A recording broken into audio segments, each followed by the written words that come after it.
Kurnool collectorate ఎదుట శవంతో ఆందోళన చేపట్టారు బాధిత కుటుంబ సభ్యులు.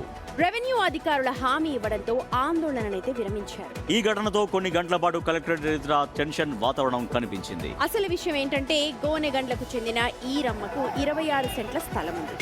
ఆ స్థలానికి వేరే వారి పేరుతో పాస్బుక్ జారీ కావడంతో ఆమె ఆందోళన చెందింది. అంతేకాకుండా ఆక్రమణదారులు ట్రాక్టర్లతో పొలాన్ని దున్నుతూ ఉంటే వెళ్లి ప్రశ్నించిన ఈరమ్మను అక్రమదారుల కులం పేరుతో పెట్టి దూషించారు.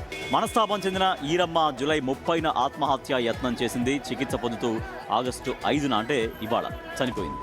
అంబులెన్స్ లోని డెడ్ బాడీని స్ట్రెచర్ తోనే కలెక్టర్ ఆఫీస్ కి తీసుకెళ్లారు ఈరమ్మ కుటుంబీకులు, బంధువులు. రెవెన్యూ అధికారుల సహకారంతో సంజన కుమార్లు 26 సెంట్ల భూమిని అక్రమంగా ఎక్కించుకోవడం జరిగింది.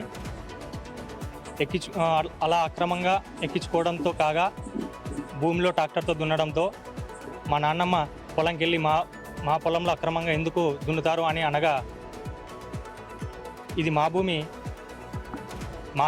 మాకే ఉంది భూమి అనేసి వాళ్ళు ఎందుకే చాకలదానా, ఇది నీ భూమి కాదు నా భూమి అనే అలాంటి నీచమైన మాటలతో మాట్లాడి కొట్టేసి, ఆ మనస్తాపంతో ఆమె చావనైనా చేస్తాను కానీ ఇక్కడి నుంచి వెళ్ళను అని అనగా, ఇక్కడే ఉంది తాగి చావు అని అనడం జరిగింది సంజన కుమారులు.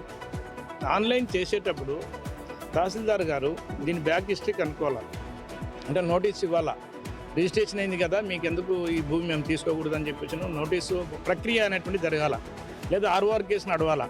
ఇవన్నీ ఏం లేకుండా ఏకపక్షంగా వాళ్ళు 70 సంవత్సరాల నుంచి వాళ్ళు ఎంజాయ్మెంట్లో ఉండి వాళ్ళ అనుభవంలో ఉంటే కూడా వాళ్ళని ఏం విచారించకుండా ఈరోజు ఏకపక్షంగా ఎక్కించినారని చెప్పేసి అంటే ఏమని భావించాలా. ఈరమ్మ చనిపోవడానికి అధికారుల నిర్లక్ష్యమే కారణమని చెబుతూ ఆందోళనకు దిగారు వాళ్ళు. భూమిని వేరే వారి పేరుతో మార్చడం వెనక అవినీతే కారణమని ఆరోపించారు. బాధ్యులపై చర్యలు తీసుకోవాలని డిమాండ్ చేశారు. పోలీసులు, రెవెన్యూ అధికారులు హామీ ఇవ్వడంతో నిరసననైతే విరమించారు.